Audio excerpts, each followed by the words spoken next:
네, 반갑습니다. 이제 우리 관음제일 또 초하루제일 때는 계속 천수경 강의를 계속 하고 있었고요. 지난번에 이제 개경계를 이제 하다가 그 미묘법을 설명하면서 조금 이제 길어졌습니다.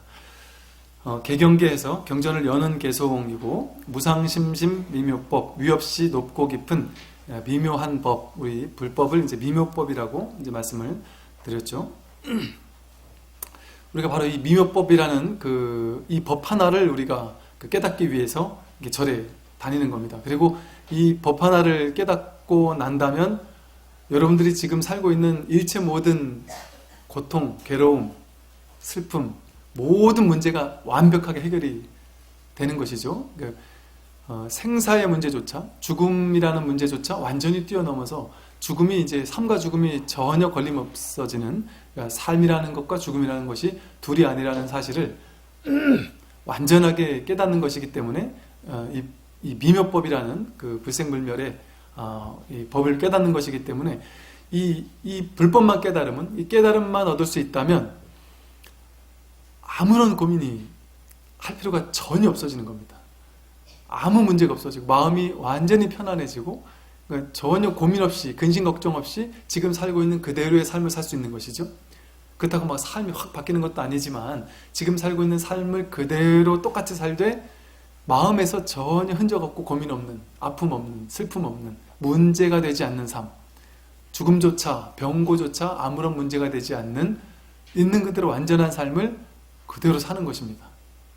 그것이 이제 그렇기 때문에 이것을 미묘한 법이다라고 했다. 왜냐하면 우리는 지금 모두 이 진리, 이 법을 쓰고 살고 있고 단 한 번도 이 법과 하나 되어 살지 않은 적이 없고 이 진리가 아닌 적이 없고 부처가 아닌 적이 없는데도 불구하고 우리는 보지 못하니까 이 불법을 쓰고 살면서도 이 불법을 보지 못하고 불법의 인생을 사는 것이 아니라 진리를, 이 삶의, 이 우주의 미묘한 이치를 바로 보고 사는 것이 아니라 그 딱 드러나 있는 진리를 보지 않는 대신 머릿속에서 내 스스로 구축해 놓은 허망한 망상의 세계를 살고 있기 때문에 이 생각과 분별 망상이라는 이 허망한 시계 인생을 살고 있기 때문에 딱 드러나 있는 진리를 보지 못한다는 것이죠. 그래서 미묘법이라고 했습니다. 있는데도 보지 못하니까 이게 참 미묘한 법이다. 그렇게 얘기를 했고, 그런데 이러한 미묘법은 무상심심 위 없이 더 높은 법이 없다는 말이죠. 너무나도 높고도 깊은 법이다. 정말 우리가 이 법을 만났다라는 것은 백천만겁 난조입니다. 정말 말 그대로 백천만 겁이 지나도록 만나기가 어렵다. 수도 없이 많은 욕계, 색계, 무색계에 무수히 많은 수백, 수조, 수해원에 어마어마한 중생들이 있을 텐데 그 수도 없이 많은 중생들이 이 법 하나 만나보자고, 법의 인연 만나보자고 그렇게 길을 쓰고 있으나 이 법을 만나기는 쉽지가 않습니다. 유일하게 인간계에서만 불법을 만날 수가 있고 불법을 통해서 깨달을 수가 있기 때문에 나머지 5개 천상, 지옥, 수라, 또 어디죠? 악귀, 축생, 이 5가지 세계에서는 수행을 통해 깨달음을 얻을 수가 없습니다. 이 미묘법을 만날 수가 없는 세계이고 유일하게 인간계만이 법을 만나서 깨달음을 얻을 수 있는 유일한 땅이라고 했죠. 그래서 조갑상토라고 해서 겐지스강에서 부처님이 흙을 이렇게 떴을 때 손가락 위에 흙이 조금 올라가 있듯이 이만큼의 비율로 불법을 만나기가 어렵다. 이 수도 없이 많은 겐지스강에 모래알은 많지만 이 손가락 위에 올라온 그 흙은 그렇게 작은 것처럼 우리가 불법 만나기는 그렇게 어려운 것이죠. 근데 불법 만나기 못지않게 어려운 것이 인간계에 태어나기거든요.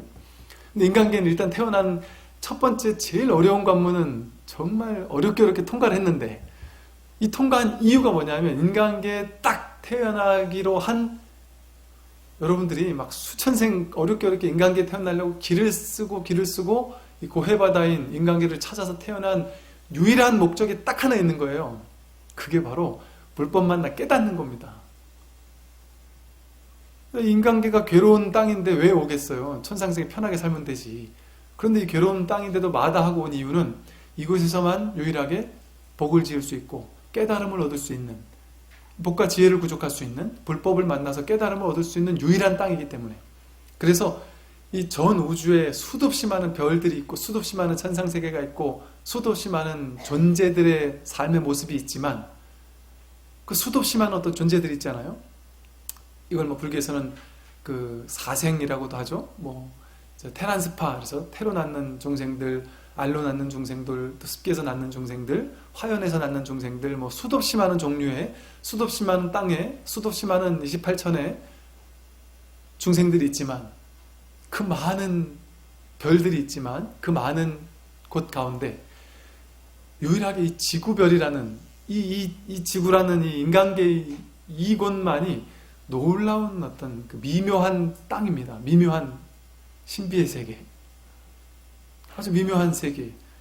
여기에 낫기가 그렇게 힘든 것인데 우리는 여기 딱 태어난 것까지 이제 성공을 했습니다. 근데 더 놀라운 점은 이 어려운 백천만급 지나도록 만나기 어려운 불법은 만나는 거에까지 이제 우리가 여기 앉아 계신 분들은 다 성공을 한 거예요. 여기까지만 해도 사실은 상상할 수 없이 놀라운 일이 벌어진 겁니다. 우리 인생에. 왜냐하면요, 야 정말 여러분들이 보기에는 제가 엊그제 이제 문득 그런 생각이 들더라고요. 옛날 제가 이제 대학교 다닐 때 불교학과를 다녔었는데요.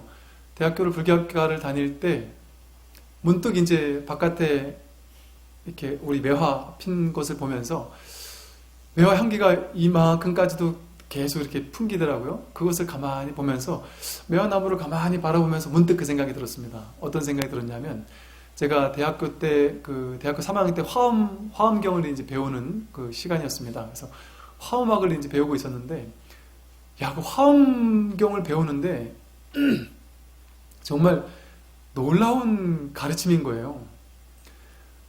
정말 이 우주 법계가 내가 눈으로 마주칠 수 있는 모든 두두만물, 삼라만상 모든 것이 전부 다 완전한 부처님의 참성품이 그대로 드러나 있다. 그래서 법계라고 한다. 이 세상은 단 하나, 우리 눈빛으로 마주할 수 있는 모든 존재들 가운데 그 어떤 거 하나도 법신 부처님 아닌 것이 없고, 부처님이 저렇게 나뭇가지를 바라보면 나뭇가지에서 부처님이 숨을 쉬고 있고, 바람이 불어오면 바람 속에서 부처님이 숨쉬고 있다. 아무리 부처님을 만나지 않으려고 눈을 감는다고 할지라도 눈 감은 그 어둠 속에 부처님이 살아 숨쉬고 있다. 온 우주가 가만히 깊이 있게 들여다보면 그 모든 곳에 부처님이 살아 숨쉬지 않은 곳이 없다. 놀라운 신비가 아닌 것이 없다.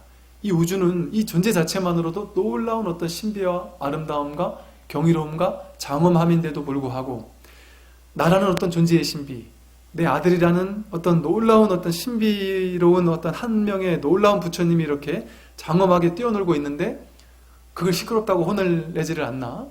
그 아이가 그렇게 놀라운 모습으로 공부를 하면서 학교를 다니고 있고 내 말을 듣고 있는데 공부 못한다고 닥달을 하질 않나? 그럴 만한 계제가 아니라는 것이죠. 그런 대우를 받을 만한 사람이 아니라는 것이죠. 모든 존재는, 모든 생명은, 심지어 살아있건 살아있지 않건, 방석 하나조차, 풀 한 포기조차, 이 죽비 하나조차, 우리가 마시는 물 한 모금조차 놀라운 신비가 아닐 수 없다라는 것이죠. 그 강의를 듣고 그날 오후 내내, 오후에 마침 또 강의가 없었는데 그 학교 한켠에 홀로 앉아가지고 정말 그 나무 한 그루를 또 운동장에서 친구들이 막 뛰어놀고 축구하고 이런 모습을 바라만 보는데, 정말 그날 너무나도 놀랍게 막 소름이 끼칠 정도로 이 모든 것이 너무나도 눈부시게 아름답게 느껴지는 거예요. 정말 바람 한 자락조차, 저 친구들의 목소리 하나조차, 또 이 나무가 이 하늘하늘거리는 그 모습조차 놀랍게 눈부시게 아름답고 장엄한, 정말 그렇게 바라보니까 이 세상이 그렇게 정말 눈부시게 아름다운 곳인데 나는 그동안 이것을 그렇게 보지 못하고 살았었던 것이구나 하는 어떤 그런 느낌들을 이렇게 받으면서 참 혼자서 이렇게 참 아주 행복했던 이제 그런 기억들이 있었거든요.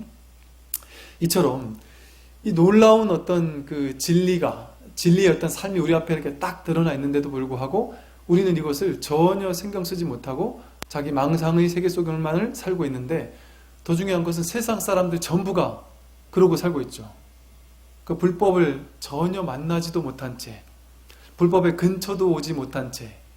그때 제가 대학교 다닐 때 느낀 점이 뭐냐면, 저는 사실은 그 처음에 아버님이 저보고 자꾸 경영학과를 가가지고 아버님 하는 사업을 물려받으라고, 제가 장남이다 보니까 물려받으라고 막 그러는 걸 제가 제 밑으로 남동생 둘이나 있으니까 쟤네들 주라고 그러면서 이제 왔는데, 아버지가 그렇게 경영학과를 얘기를 하셨었거든요. 그때 제가 어떤 생각이 들었냐면, 야, 참 아버님은 지금도 내가 경영학과 못 간 걸 가슴 아파하고 계시겠지?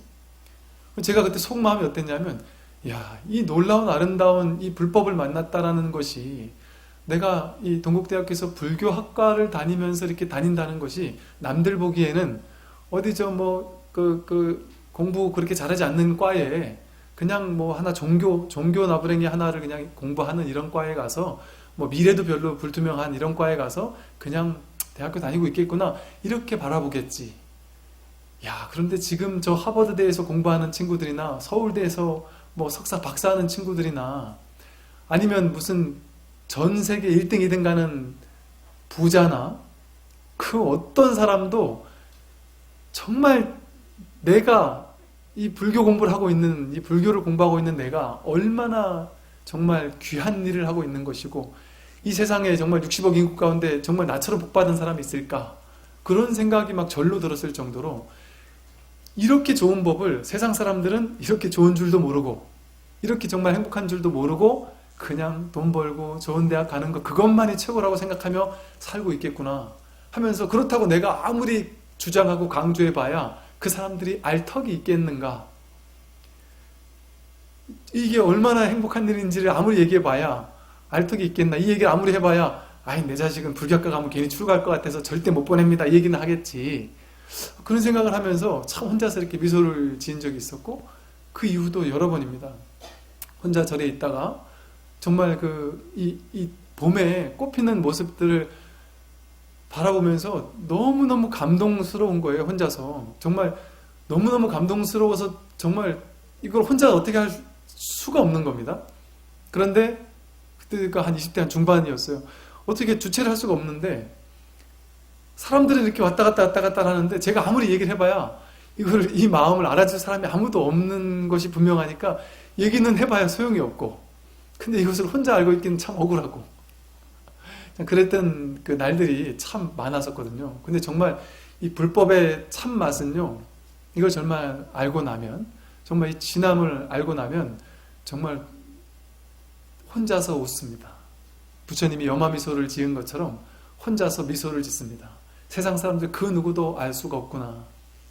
결코 알아줄 필요도 없지만 알 수 없구나. 다만 참 좀 안쓰러울 뿐인 것도 있고, 그래서 참 이분들도 이걸 같이 알면 좋은데 하는 마음은 있으면서 혼자 참 행복감에 이렇게 젖게 되는 것이 있습니다.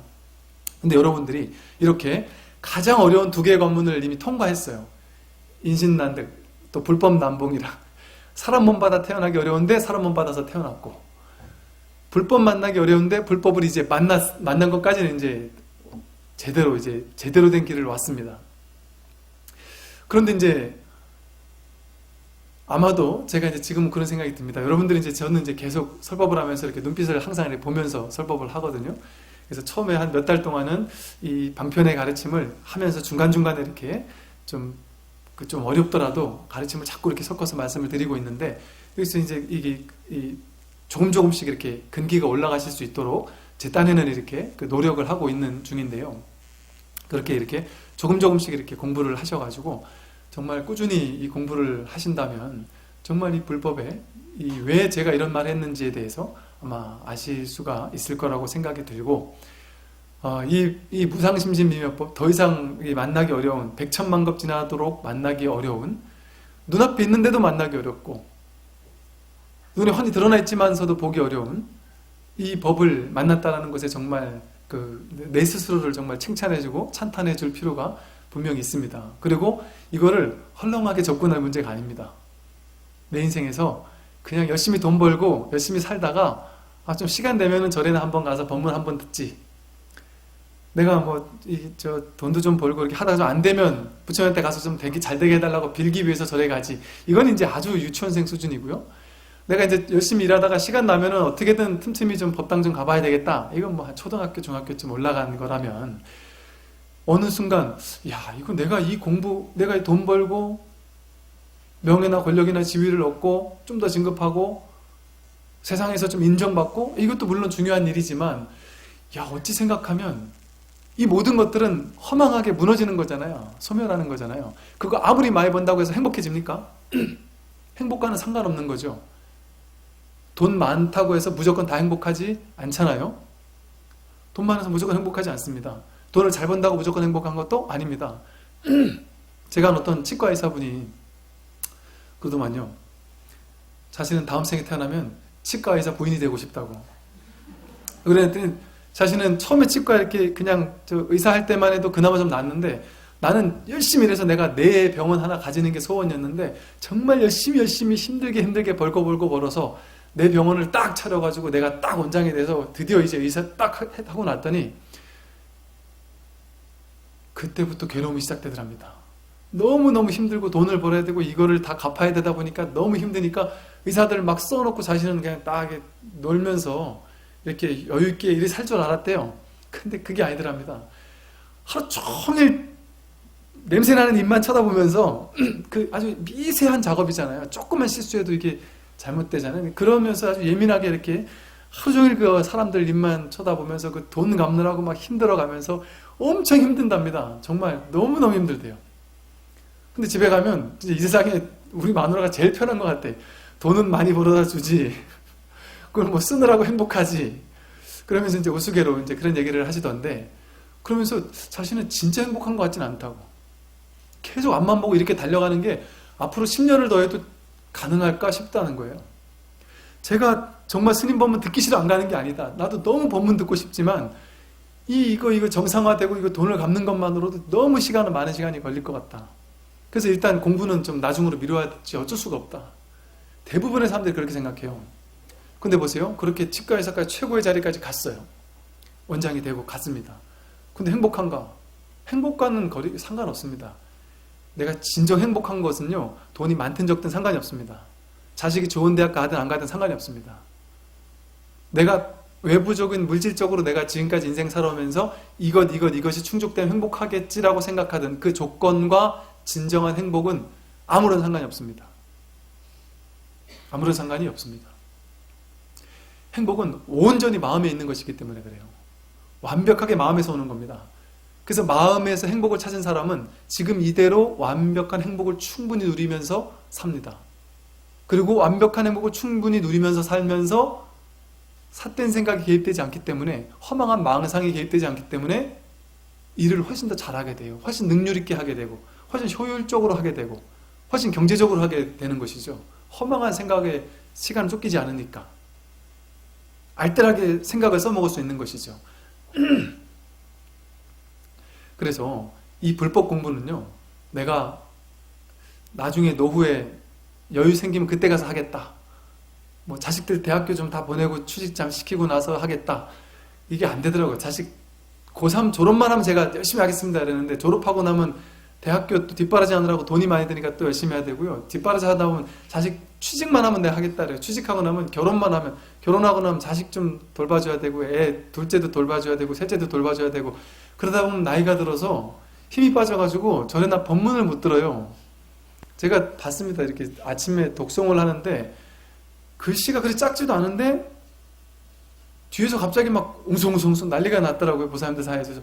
왜 그러세요? 그랬더니 다들 이구동성으로 글씨가 너무 작다고, 안 보여서 독송을 도저히 할 수가 없다고. 예전에 그걸 보고서는 제가 봤을 때 그분들이 전혀 연세가 드신 것 같지 않은데 그렇게 얘기하시는 걸 보고, 이 쌩쌩할 때 공부를 해야 됩니다. 그 연세가 더 드시면 이제는 법문도 뭐 안 들린다고 그래요. 우리 노보사님들도 저보고 일요일날 주보 해줘서 너무 감사하다고. 법문은 웅웅거리는 소리만 들리지 하나도 안 들리기 때문에 나는 법문은 듣고 싶은데 하나도 안 들려서 이 글이라도 읽으니까 너무 좋다고. 그러니까 사실은요, 진정한 행복은, 다음 생까지 가져갈 수 있는 진정한 행복은 우리가 지금까지 쫓아왔던 그런 세속적인 어떤 그런 것이 아닙니다. 그걸 쫓지 말라는 건 절대 아니에요. 그것을 쫓되 내 마음 한구석에 이 불법에 대한 간절함, 불법에 대한 정말 이 공부를 해야 되는데 하는 어떤 이 마음이 딱 간절하게 있어야 돼. 이걸 발심이라고 합니다. 이 마음 공부에 대한 발심이 딱 있는 사람은 저절로 공부가 되어요. 막 많은 투자를 안 해도 발심을 가지고 이제 가끔 나와서 법문을 들으시면, 그러시면 저절로 공부가 됩니다. 이게 마음 자세가 공부를 시키는 겁니다. 불법의 핵심은요, 마음 자세에 있습니다. 그래서 마음 공부라고 하잖아요. 몸으로 하는 공부 아닙니다. 3000배를 잘해야 되는 거, 참선을 오래 잘해야 되는 거, 금강경을 잘 독성해야 되는 거, 기도를 잘해야 되는 거, 그거 아닙니다. 마음 공부거든요. 마음의 발심이 어떻게 돼 있느냐. 똑같이 절에 나오는데 나는 기복적으로 열심히 기도해서 부자가 되게 해주세요. 뭐 좀 더 잘 되게 해주세요. 여기에만 계속 집중이 돼 있느냐. 물론 방편으로 처음에는 그래도 괜찮아요. 왜냐하면 처음에 당장 당신한테 너무 힘든 일이 있거나 당장 요 한 고비를 넘어야 되는 게 있다. 그러면 기복적으로 기도를 해도 좋습니다. 그래서 신중님이 계시는 것이죠. 그렇게 열심히 기도하고 그렇게 해서 그걸 딱 성취하고 나면 이제는 자꾸 핑계가 너무 많아지면 안 된다는 거죠. 그래서 딱 정리하고 내가 이 공부는 이 공부대로 내가 발심해서 열심히 하고, 그러면 이게 더 신기한 점 뭐냐면요, 여기를 목적지로 삼아서 공부하면 못 가도 요만큼은 가잖아요. 여기까지 못 가도 요만큼은 가잖아요. 근데 우리의 목적지는 여기거든요. 세속적인 성공에 있거든요. 그러니까 열심히 해봐야 요만큼밖에 못 가요. 불법의 깨달음을 공부 삼아서 내가 불법을 정말 이 공부를 하리라는 생각을 가지고 이 불법에 발심을 해서 공부를 하기 시작하면 세속적인 성취나 세속적인 뭐 이룸 이런 것들은요, 부수적인 효과로 그저 이렇게 따라옵니다. 전혀 힘쓰지 않고 힘들이지 않고 부수적인 효과로 따라오는 게 훨씬 더 강력한 힘이 되는 거죠. 그것만을 향해 달려가려고 하는 것보다 목적지가 다르니까, 목표가 다르니까 요만큼 목표 있는 사람은 가봐야 요만큼인데 여기 목적 있는 사람은 못해도 이만큼은 가거든요. 그래서 제가 이 불법을 공부하러 가는 것이 세속적인 바람이나 세속적인 기대를 다 포기하고 뭐 출가해야 된다 이런 얘기가 아닙니다. 마음만 내면 돼요. 여러분들은 일상생활 똑같이 하시고 법당에 올 때는 마음을 간절하게 내서 내가 이 법문을 확실하게 듣고 불법을 간절하게 내가 공부를 하리라. 그래서 내가 깨달음을 이 생에 얻으리라. 이런 간절한 발심의 마음만 가지고 오면 된다는 것이죠. 그러면 저절로 공부가 됩니다. 발심이 저절로 내 공부를 시켜주는 측면이 강한 게 바로 불법이에요. 그래서 불교를 무위법이라고 하는 겁니다. 내가 애써서 하는 게 아니라 내가 할 거는 발심만 하면 돼요. 간절히 불법을 공부하겠다라는 마음만 내면 저절로 이 우주 법계가 공부를 시켜줍니다. 세속적인 성취는 그러한 발심이 있는 사람은요, 이 깨달음의 발심이 있는 사람은 자기 아상이 저절로 조금씩 옅어질 수밖에 없어요. 그러면 저절로 이 우주 법계가 그 사람을 챙기기 시작합니다. 내가 잘 되겠다, 내가 성공하겠다, 내가 성취하겠다라는데 간절히 목마른 사람은 아상이, 자아가 너무 강하니까 우주가 챙길 필요가 없는 거예요. 자기가 지가 지를 챙기고 있으니까. 그런데 나라는 상이 점점 내려놓는 사람은 내가 나를 챙기지 않을 때 우주 법계가 나를 챙기기 시작합니다. 왜냐하면 우주 법계가 나와 둘이 아니니까. 그래서 우리가 그릇이 작은 사람은 나라는 아상이 가득 차서 내가 성공하겠다는 생각이 강한 사람은 내 복만 받을 수밖에 없어요. 내가 지은 복밖에 못 받아요. 그런데 아상을 내려놓는 공부, 이게 불법 공부가 아상을 내려놓는 공부거든요. 이 불법 공부를 하게 되면 온 우주 전체와 둘이 아닌 하나가 되는 공부이기 때문에 점점 아상이 소멸되게 되고, 아상을 내려놓는 공부를 하게 되면 내가 나를 챙기는 게 아니라 아상을 딱 가진 사람은 이 우주에 나를 챙길 사람 나밖에 없게 되는 겁니다. 그런데 아상을 내려놓는 사람은 그 사람이 자기를 챙기지 않으니까 우주 법계가 알아서 그 사람을 챙기기 시작해요. 그래서 이타적인 원이 있는 사람은 강력하게 성취가 빨라요. 내복으로 사는 사람이 아니라 우주 법계의 법신의 무량 대복이 그 사람을 이끌고 가기 때문에 그렇습니다. 그래서 이 불법을 공부하면 딱 달라지는 점이 뭐냐면, 내가 가지고 왔던 내가 지은 복만 받는 게 아니에요. 불법을 공부하는 사람은 무량 대복, 한량이 없는 복, 부처님의 복, 이 우주법계의 복을 쓸 수가 있고, 또 성취를 해도 내가 할 수 있는 성취만 하는 게 아닙니다. 여러분, 내가 아상이 강한 사람은요, 내가 할 수 있는 성취만 합니다. 내 업무 능력이 50만큼 있다. 그럼 50만큼 능력을 인정받아요. 그래서 직장 상사한테 50만큼 인정을 받습니다. 그래서 그 정도 선에서만 진급도 하고 그 정도 선에서만 인정을 받아요. 그런데 나라는 아상을 딱 내려놓고 이 마음 공부를 하면서 직장 생활을 동시에 열심히 하는 사람은 어떤 일이 벌어지냐면 내 업무 능력은 50밖에 없는데 내 마음이 탁 비워져 있고 이 마음 공부를 하면서 업무를 하는 사람이에요. 마음의 차이가 전부입니다. 왜냐하면 이 우주 전체는 물질 세계인 것 같지만 마음의 세계이기 때문에 그래요. 물질 우주가 세상을 움직이는 게 아닙니다. 마음이 세상을 움직이는 거지. 내 업무 능력은 50밖에 없는데 이 마음이 이 참된 법에 가 있으면 아상이 내려놔지기 때문에 이 50이라는 내 업무 능력이 나의 전부가 아니게 되는 겁니다. 우주법계 전체가 나를 위해서 쓰여지기 시작해요. 나는 50 정도의 능력밖에 없지만 내가 이 일을 했는데 외부에서 쉽게 말해서 업무를 하는데 외부에서 뭔가 이렇게 아다리가 이렇게 탁탁 맞아줘야지만 일도 잘 풀려나가잖아요. 이게 내 내부 의도, 내부의 나의 힘을 가지고는 되는 것도 있고 안 되는 것도 있잖아요. 근데 이제 이것이 완전히 내맡기고 우주 법계에 부처님께 모든 걸 진리에 탁 내맡기고 내가 없는 마음으로 나란 아상이 잘 되겠다는 마음을 탁 내려놓고 일을 하는 사람은 우주 전체가 도와주기 시작한다니까요. 그래서 뭔가 신기하게 자꾸 술술술술 풀려나가는 일들이 경험되기 시작합니다. 물론 풀리지 않더라도 크게 문제 삼지 않죠. 그것도 그대로 수용하게 되니까. 마음이 넓어지니까. 그래서 힘쓰지 않았는데도 불구하고 우주 법계가 도와주는 일이 생기기 시작합니다.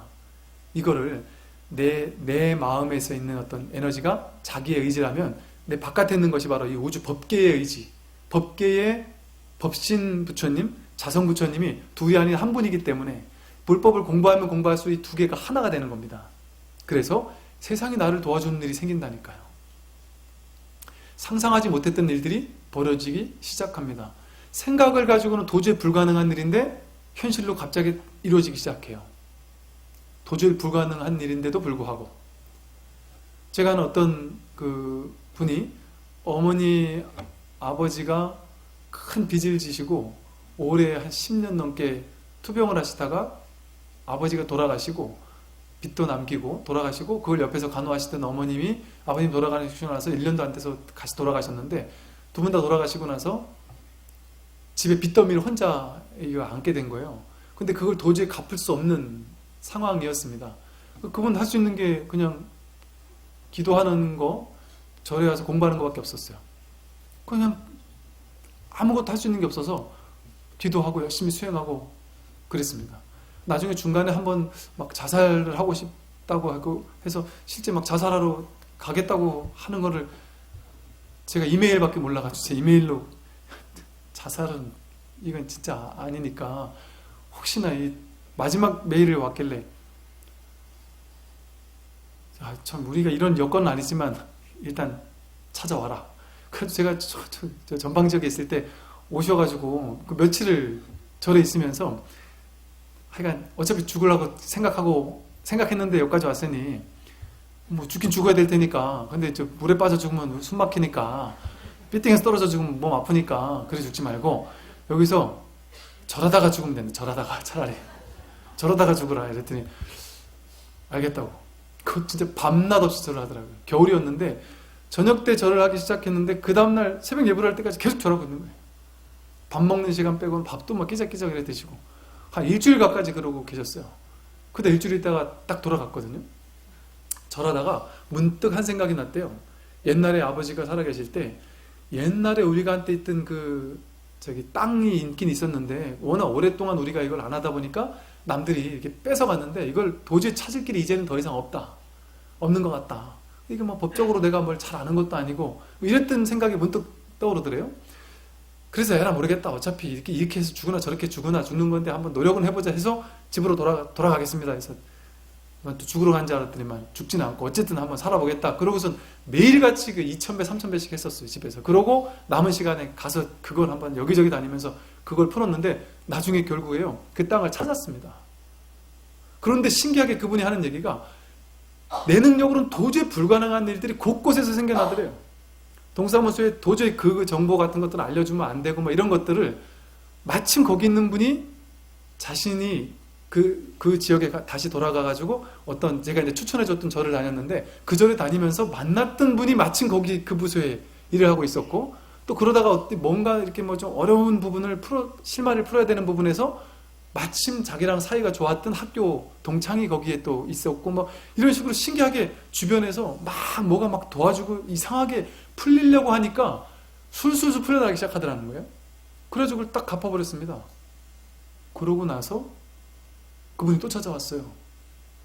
저는 또 약간 또 섬뜩해서 또 왜 이랬나 해서 봤더니 부처님의 가피를 읽고 보니까 이제는 부모님도 안 계시고 정말 이 불법이야말로 기도하고 수행하면서 정말 놀라운 어떤 그 감동도 받고 가피도 받고 했다고, 내 길은 이 출가의 길인 것 같다. 그래서 그때 출가를 하셨어요.